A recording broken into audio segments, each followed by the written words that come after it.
There will be scoffers who arise in the last days. Peter was saying in his day, it was the last day. It was the last days. I would say we are living in the last days. But then Peter goes on to explain the bases of the scoffing. He then goes on to say that scoffers will come in the last days with scoffing, following their own sinful desires. You see, the reason why the scoffers come with such intensity, with such viciousness against the faith, is because their desire to live in sin with impunity, their desire to live in sin without having to hear anything, not having to suffer any conviction, without having to wrestle with the standards of the Lord that are first revealed in his scripture and that are lived out by his followers, they don't want to deal with that. And so because they desire to live in sin with impunity, this drives them to mock you. You see, all too often, many believers misunderstand that the heat and the scorn and the criticism that we receive from the world, it ain't personal. The Bible even tells us that we don't wrestle against flesh and blood. It's because people are struggling with their own sin and they want to do so with impunity, so they attack you. Or they attack the authority of the word of God to attempt to condescend and say, well, you know, it's only those people who are intellectually feeble that need some religion to hope in. They want to believe in that magic stuff. It's not personal. It's because they want to be free to live in sin. Romans 1 tells us it's not that men don't know the truth, it's that men suppress the truth in their wickedness. In order to suppress something, you have to be aware that it exists. And this awareness, it doesn't mean that it's a frontal lobe awareness necessarily, but they know the standards. That's why you have people, even atheists, that say things like morality. And I always say, if you're an atheist, based on what?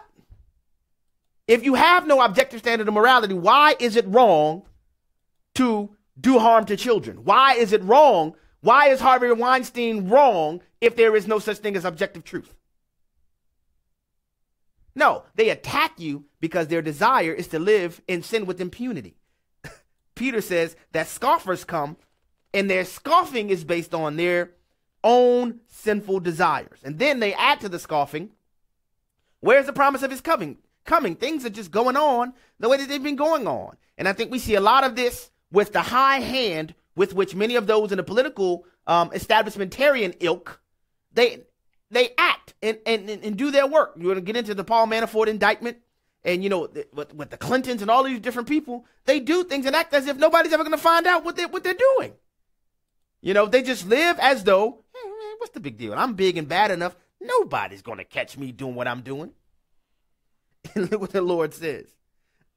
For they deliberately overlook this fact. And now I could spend so much time on just these next two verses, but I won't. They deliberately overlook this fact. They are willfully ignorant. I say this because, for example, in the scientific community, we all have the same evidence. I say it all the time when we're having conversations about the origins of life and things of that nature, not having a scientific discussion as that term science is commonly understood. You're having a faith discussion. Why? Because the entire discussion revolves around things that none of these people have any firsthand information about. The very scientific method requires, in order for anything to be analyzed via the scientific method, it must be measurable, observable, and repeatable. So when we're talking about the origins of life, it's not a scientific method. It's not a scientific conversation. It's a faith discussion. Why? None of the conversants were there to measure the occurrence of the beginnings. None of them were there to observe the occurrences of the beginnings, and none of them can repeat it. So what we're having is a faith discussion, because everything that people who oppose the word are saying, they are making those statements based on their faith in what somebody else has said. It's a faith discussion. So now, once we understand it's a faith conversation, the only question is whose faith is more reliable. Let me keep going. They're willfully ignorant that by the word of God, the world that was deluged. And then verse 7 says, and by the same word. And you see, this is why there's such scoffing.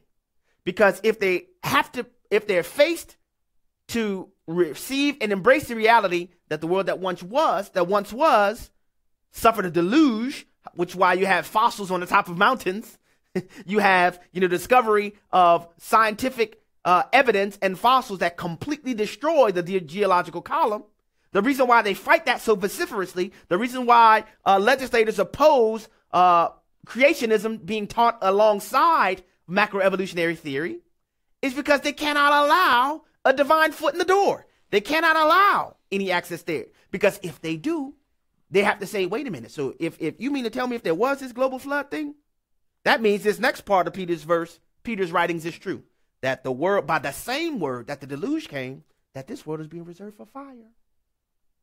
To say it more succinctly, if they have to embrace fact one, that means, I feel a little toast under my bottom.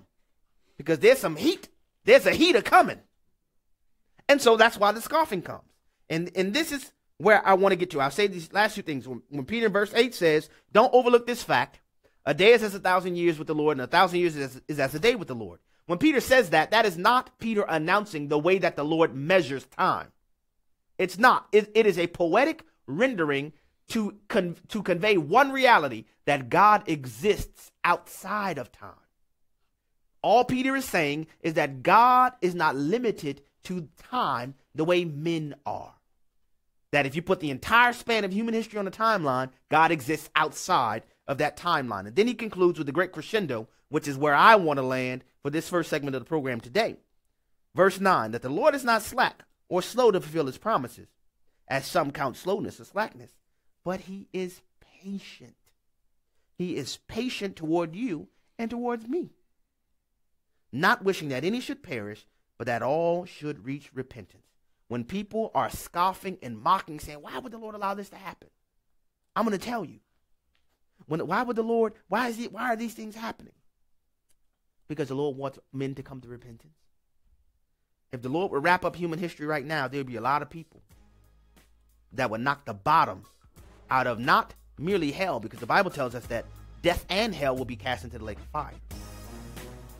The Lord is not slack concerning his promises. He's just long suffering. But long suffering is not forever suffering. This stuff will come to a head.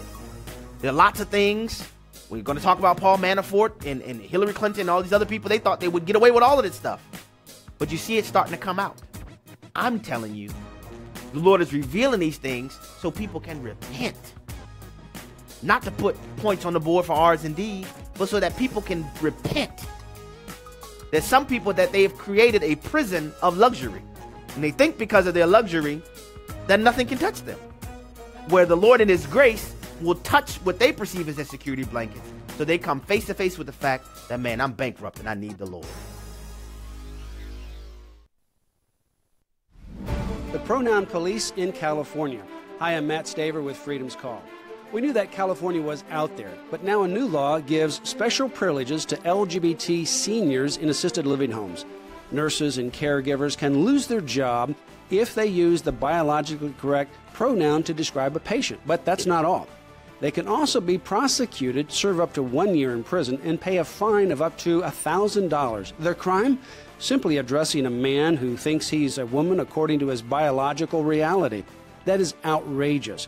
No one should ever face a trial using the correct pronouns for a person, and a man can now request to sleep with a biological woman, even if that causes a woman to feel or actually be violated. Please pray as we continue to fight against this LGBT agenda.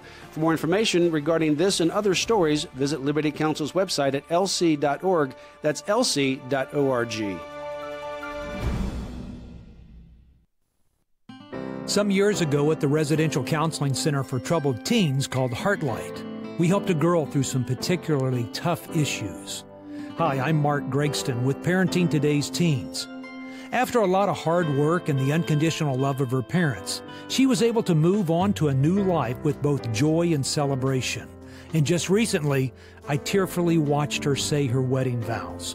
The bride wore a ring on both hands, one that we gave her to represent victory in her personal life and her new wedding band. At that special moment, she said to me, I wouldn't have my wedding ring without first having the ring you gave me. Moms and dads, don't give up. Keep believing that your sons and daughters can turn out to be all that God created them to be. Mark Gregston is the author of a brand new book for grandparents titled Leaving a Legacy of Hope. To learn more, go to parentingtodaysteens.org. You wish you could stop thinking about it, but you can't. It never quite leaves your thoughts. Even in the joyful moments, it's there. The sadness, shame, and sorrow. You know you can't go on like this, so don't. Phone the International Helpline for Abortion Recovery at 866-482-LIFE. Your call is confidential, and you'll be talking with someone who's already been where you are and found the way out. 866-482-LIFE. Many in America seem to have forgotten that its foundation was built on God. In this 40th year celebration of the American Family Association, we invite you to help us remind America once again of the truth behind our national motto, "In God We Trust." You can do your part and display your faith with an "In God We Trust" car decal from the AFA store. Order yours today with free shipping at afastore.net. That's afastore.net. Shining light into the darkness. This is the Hamilton Corner on American Family Radio and Urban Family Talk.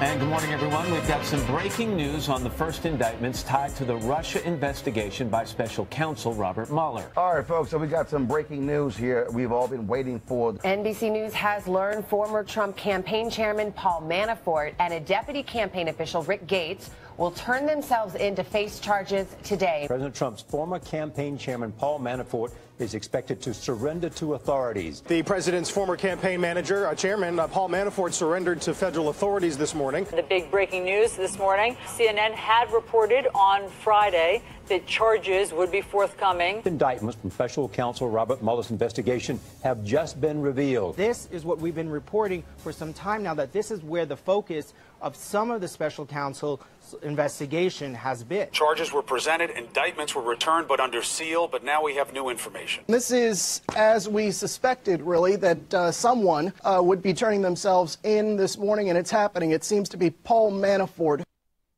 Well, welcome back to the Hamilton Corner here on American Family Radio and Urban Family Talk. We played that montage because, as you heard one of the reporters say, that was just, the alphabet super networks, cable networks, that it says that this is what we've been waiting for. It's like, man, wait a minute. You somebody deliver your lunch? This is what you've been waiting for.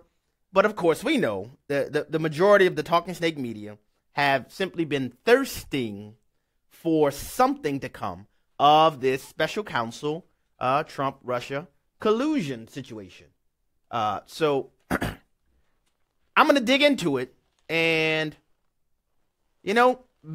you very well might hear me say some things that you probably won't hear elsewhere. And listen, let me say this right off the bat. I am not an apologist for Donald Trump. I am not an apologist for the Republican Party. I am not an apologist for the Democrat Party. I am an equal opportunity truth teller. I'm going to tell the truth as I see it. All right, so here we go. First and foremost, the indictment, and I read the whole thing here. If you're watching by YouTube live stream or Facebook Live, I read the entire 31-page indictment. And based on their excitement, the excitement you heard in the Talking Snake media, you might have thought something would be in this indictment that actually is not in the indictment. We're going to get into that. But we're going to begin. And let me say this. I should probably say this later. I'll say it now. It's amazing to me, and I think this goes to show the thirst of, I would say, Bob Mueller's special counsel's office, how eager they were to share this information, because soon after the indictment came down, we're learning that that some kind of way, the presence of an indictment was leaked to CNN, which I would suggest to you, ladies and gentlemen, as a former prosecutor, that is a crime. So if you have someone in the special counsel's office leaking what is supposed to be a secret procedure prior to the cataloging of the indictment and the filing of the charges, you literally have a scenario where the people who are supposed to be following the law and enforcing the law are breaking the law just to get the information out into the news media. And if you just heard that is something that we have newly installed. It's called the hypocrite bell. So you may hear it from time to time when the rank hypocrisy is on display here in the Hamilton Corner, through the Hamilton Corner. You might hear that bell ding. That is what you just heard. So right out of the gate, that tells me that Bob Mueller's special counsel office was feeling the heat. The second thing that I'll say, and I may have to get into this a little bit more later, that I find it very puzzling, the timing of the announcement of this indictment. Just as the evidence was coming out about the Uranium One scandal and the Russian dossier, and people were beginning to connect the dots and say that, hey, some of this stuff is connected even to the email scandal under Hillary Clinton. Now, all of a sudden, we have an indictment.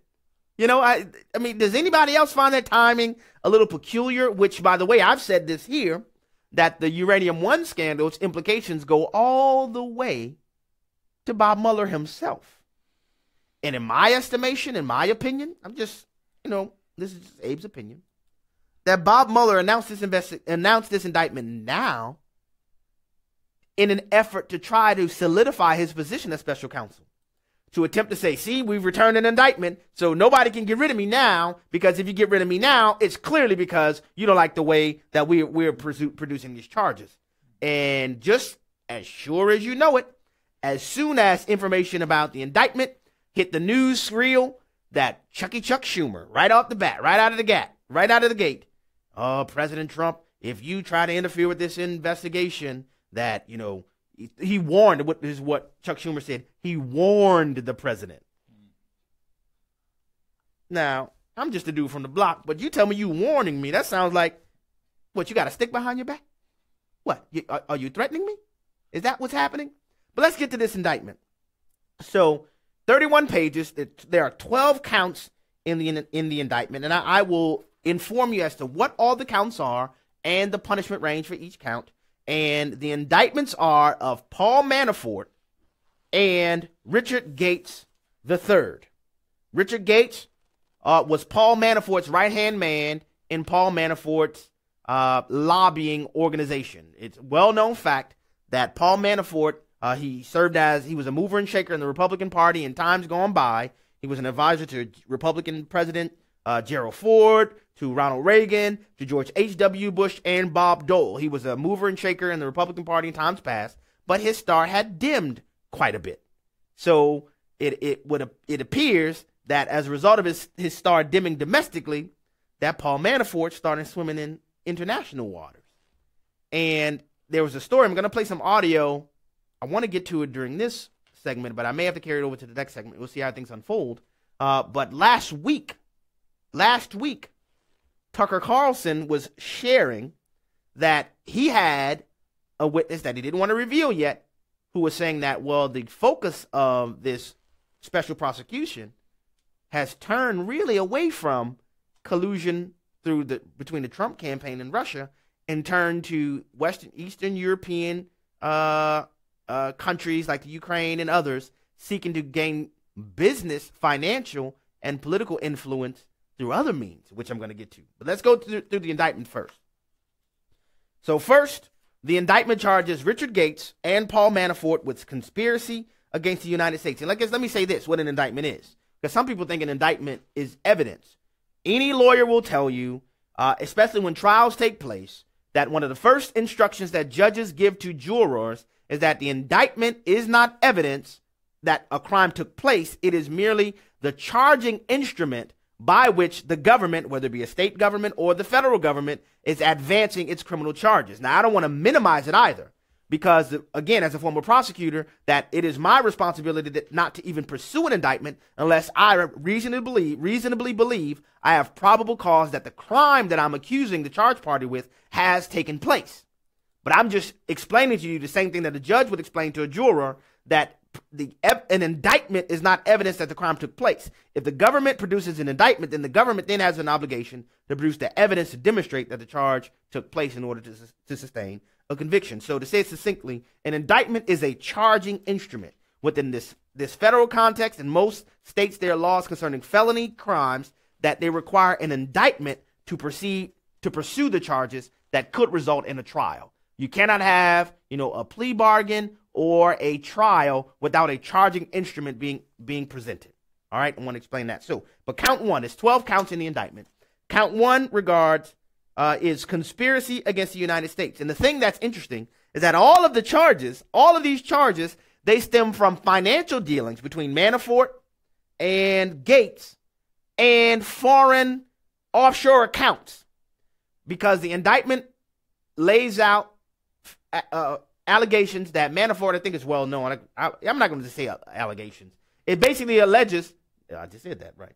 It says that Paul Manafort and Gates were working as lobbyists for the Ukrainian government, the former Ukrainian president, Viktor Yanukovych, and for an organization called the Party of Regions, which is a Ukrainian political party whose leader was Viktor Yanukovych. And it's well known that the Party of Regions and Yanukovych himself, they were pro-Russian entities, the party and the president. And in fact, when Yanukovych was deposed in Ukraine from being president, he fled to Russia. That's what all of this stems from. But the thing that's amazing is that all the financial transactions take place long before President Trump is even on the scene.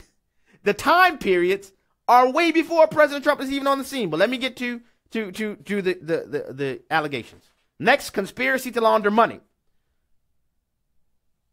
Manafort is charged with laundering of over $18 million personally. Richard Gates over $3 million personally, with a total amount of over $75 million passing from foreign accounts, offshore accounts, owned and or managed by Manafort and by relationship Gates, from the foreign accounts to the United States, where they bought property, they bought houses, they reconstructed things, they reconstructed things and got loans.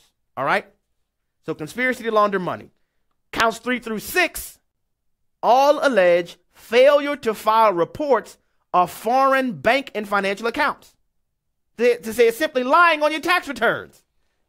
When your tax returns say, do you have any foreign accounts? These dudes said no, when they did have the accounts. And the incidents in the indictment, some will ask, why is there so many accounts of that same incident? Every year where you fail to reveal that is in itself an indictable occurrence. So counts 3 through 6 are the same crime, but repeated in the successive years. All right? And I have the years here. Let me pull out the years. I'm floating through two different documents. Okay. Counts 3 through 6, where they failed to report these foreign accounts, were for the years 2011, 2012, 2013, and 2014.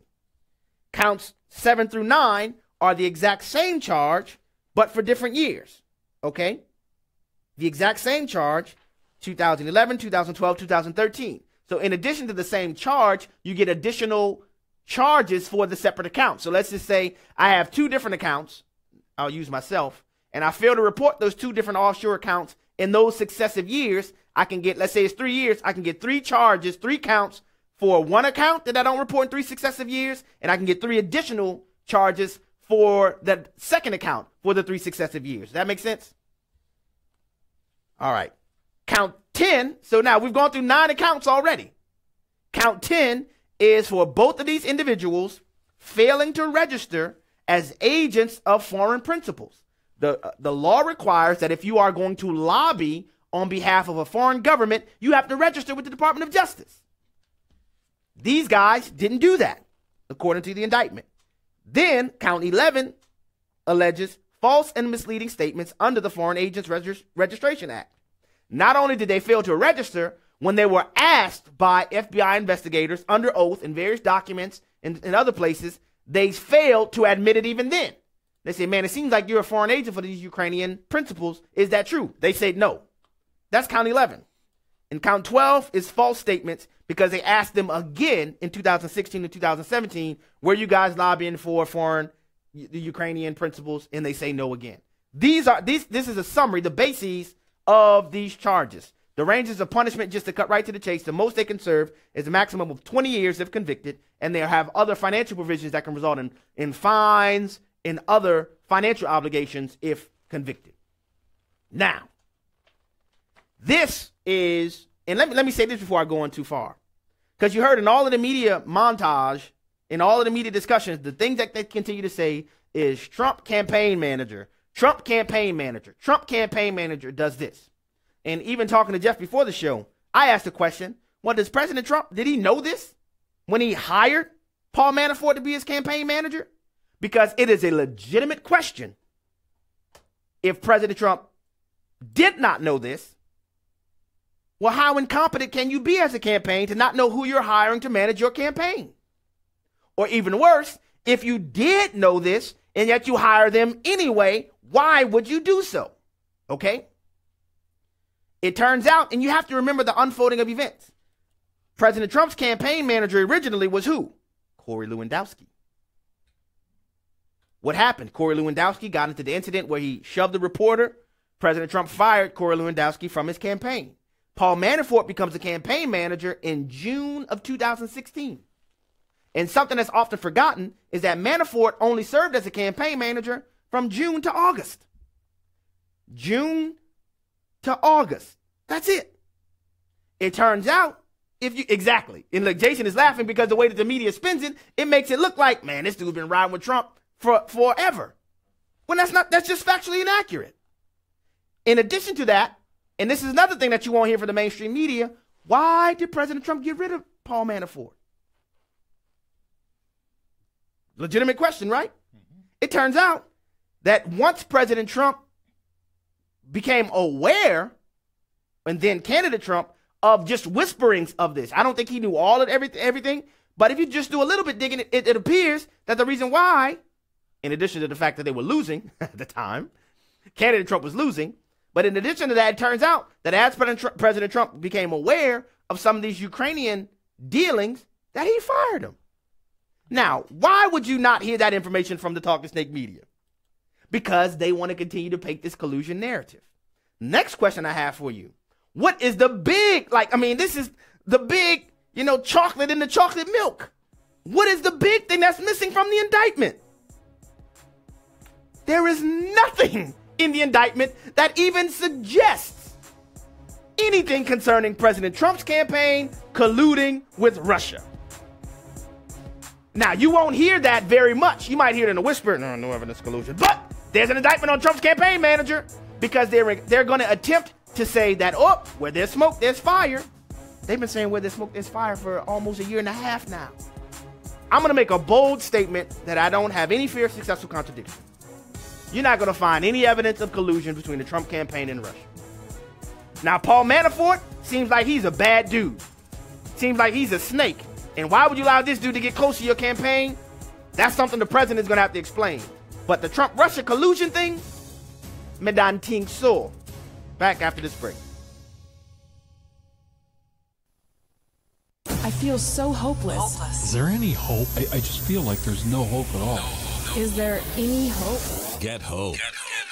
Sometimes we get so tired we just lose hope. That's TWR President Lauren Libby. Hope in life itself. A guy named Elijah experienced that kind of bone-crushing tiredness.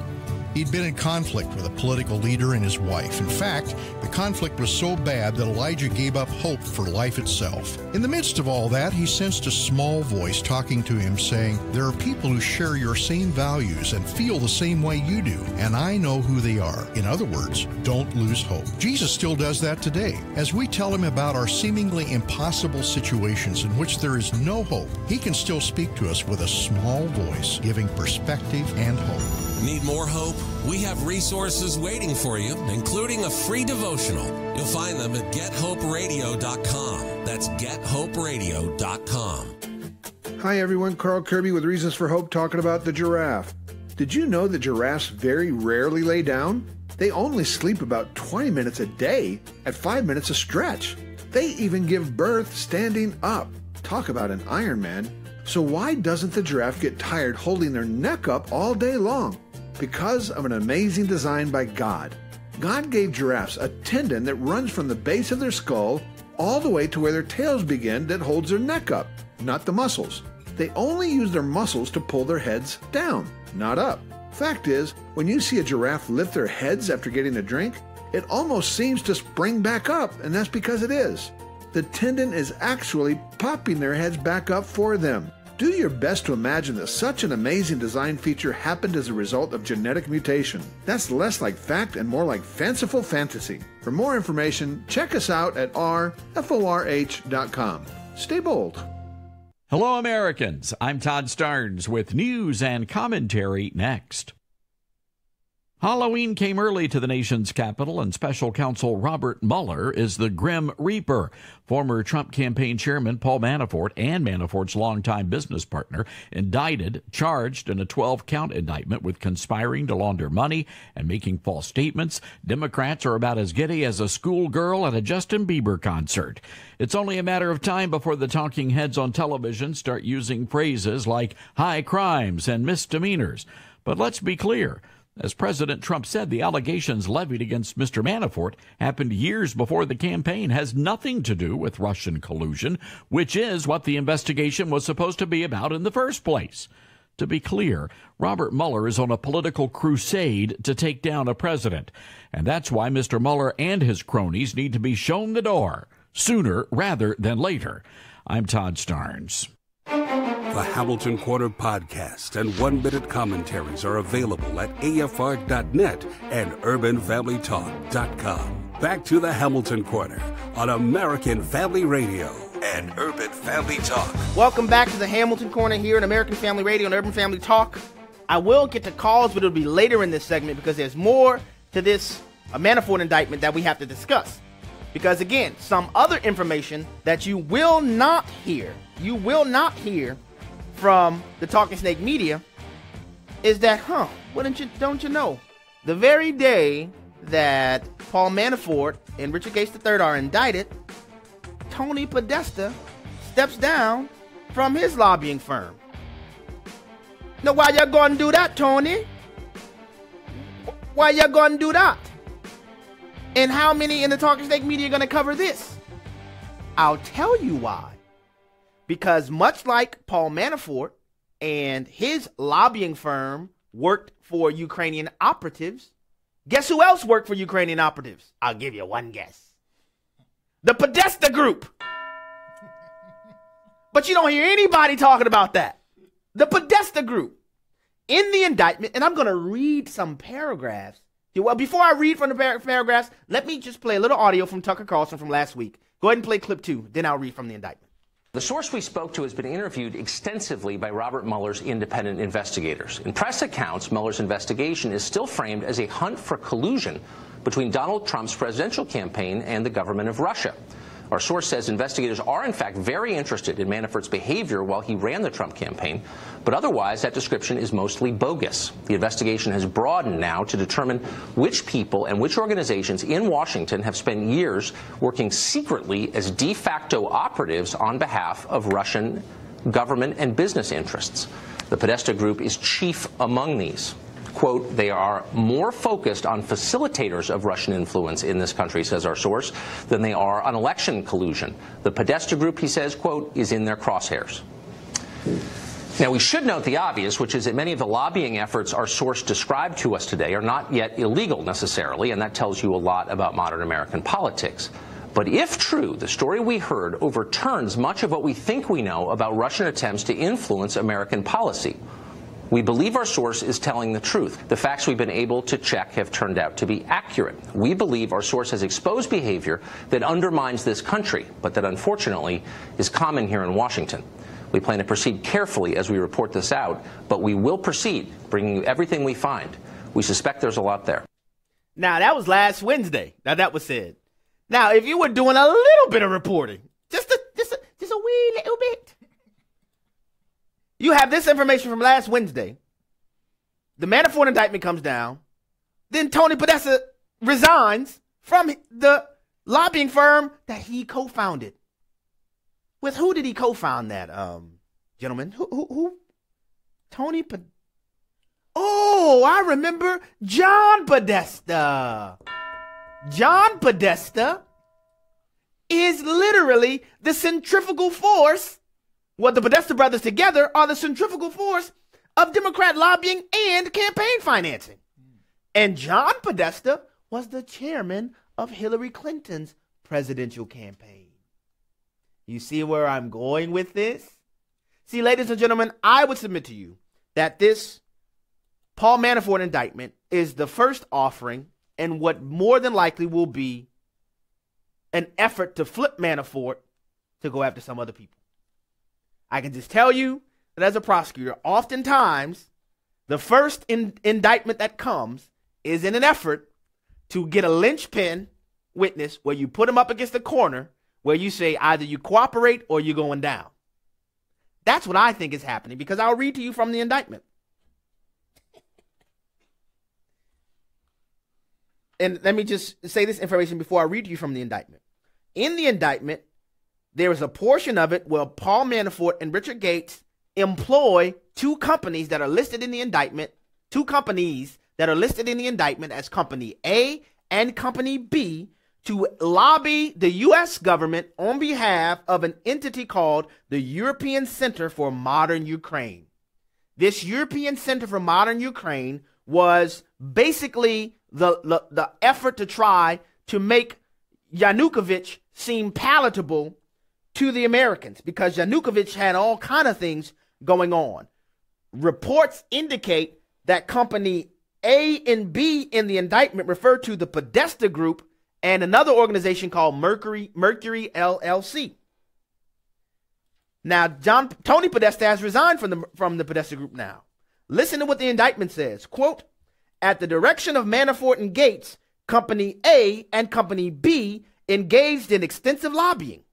Among other things, they lobbied multiple members of Congress and their staffs about Ukraine sanctions, the validity of Ukrainian elections, and the propriety of Yanukovych's imprisoning his presidential rival, Yulia Tymoshenko, who was the Ukrainian president before him. Those two companies, Companies A and B, which they believe one is the Podesta Group, those companies receive payments solely through offshore accounts associated with Manafort and Gates. Do you see where I'm going here? Manafort's lobbying for the Ukraine included the Podesta Group. You see, there are evidence, there are witnesses, and there are reports that show that a part of the lobbying of the Clinton Foundation included John Podesta being present, representing Ukrainian interests.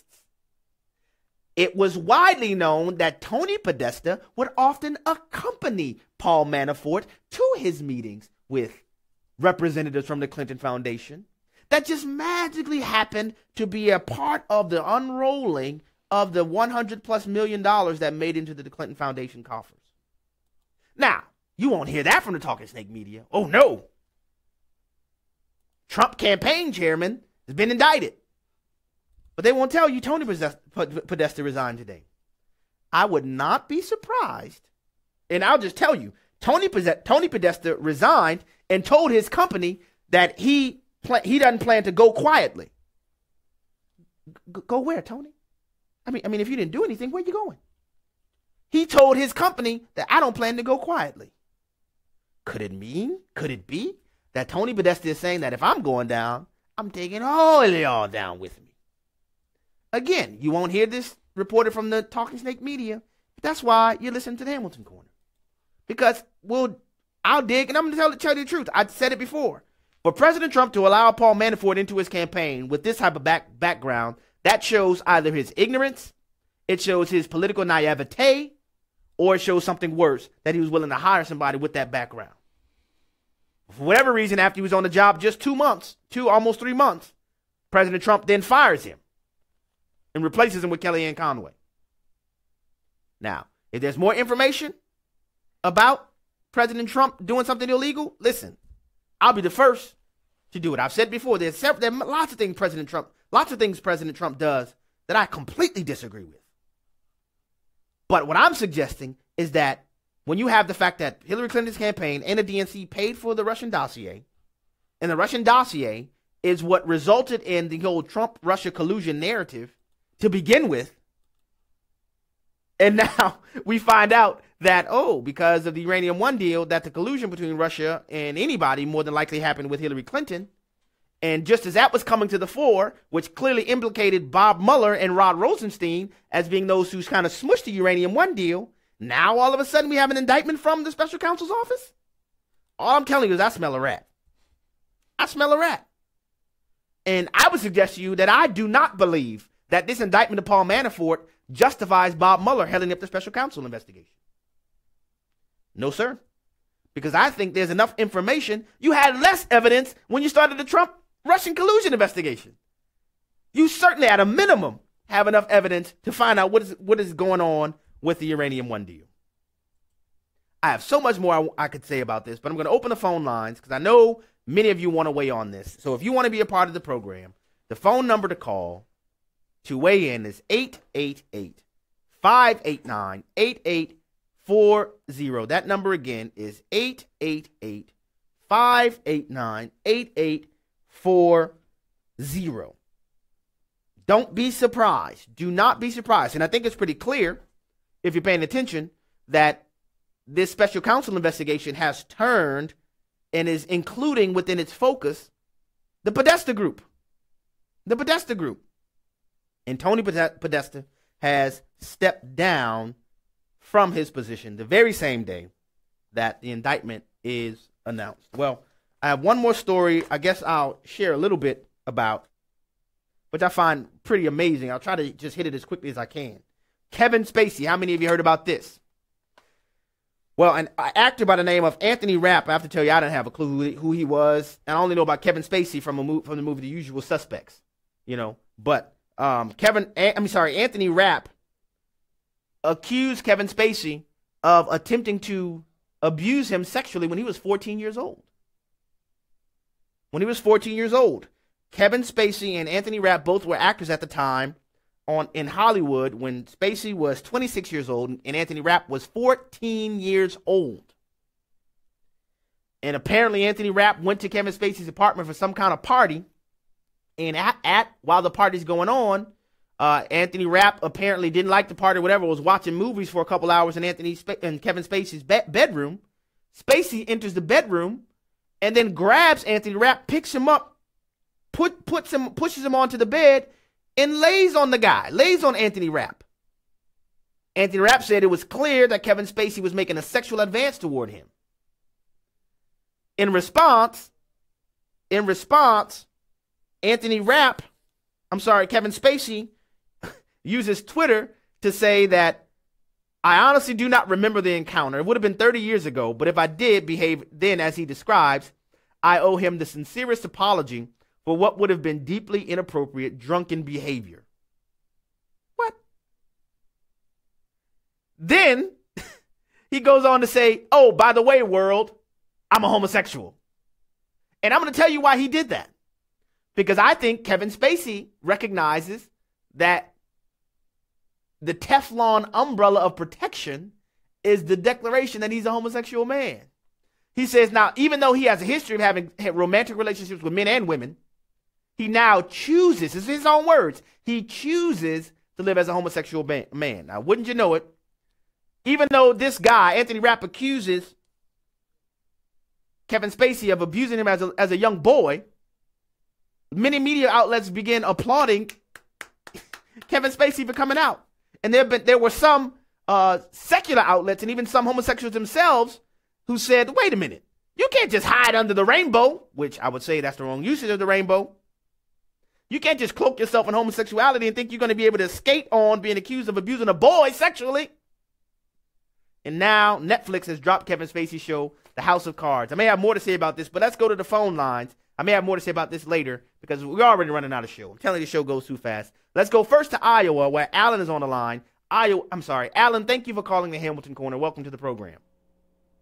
Okay, thank you for taking my call. Yes, my question tonight was, do you think that this indictment, Manafort Gates, could have the unintended consequence of forcing the bar lower, where some of these people, I know you have to have an R in front of your name to get indicted, but maybe somebody on the other side can be looked at? And also, I'd have a question, where is Jeff Sessions at on this? I mean, I haven't heard a peep. Maybe I missed it about this Uranium One deal. Man, thank you very much for your call, Alan. So first and foremost, I think one, and I'll try to answer as succinctly as possible, I said from the very beginning, the appointment of this special counsel could very well land where the people who are cheering for it, they'll be crying as a result of it later on. I think the connection between the Podesta Group and Paul Manafort could become an atomic bomb politically that could catch in its wake many of the people as a result of unintended consequences, because you're noticing that the issue is turning away from the election and it's focusing on nefarious financial dealings and money laundering of foreign agents. If you ask me, I got a hankering that this probably will end up somewhere where they don't want it to be. And I might have Clinton Foundation. I'm sorry, I had something on my nose. Clinton Foundation. And then to your second point, where is Jeff Sessions? Where is he? Hadn't said a peep. I think there's more than enough evidence afoot that should cause Jeff Sessions to act. I think he made a good step in getting rid of that non-disclosure agreement concerning the undercover witness with the Uranium One deal, but more needs to be done.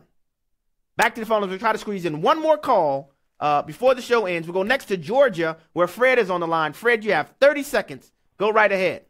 Hey, Abe, I love you. You're one of the best on radio. My friend, I believe this is the end of the Democratic Party. I truly believe when it comes out, there's nobody going to want to be a Democrat. I'm promising you. Well, thank you very much for your call, Fred. It's amazing how these things unfold. I won't be able to get to this last caller who's suggesting some better wording instead of collusion. I agree with that. And it's amazing in our political parlance, it's not illegal to have people lobbying on behalf of foreign governments. What is happening here? But the big soup, the big beef, where's the beef? You remember that ad? The big beef in this indictment conversation is that where is the connection between the Trump campaign and Russia? It doesn't exist, folks. It doesn't exist. And I'm not saying that as an apologist. I'm saying if it did exist, we certainly would have evidence of it by now. But what we see happening is that the connection of these nefarious financial dealings under dark of night are being exposed. The views and opinions expressed in this broadcast do not necessarily reflect those of the American Family Association or American Family Radio. Faith,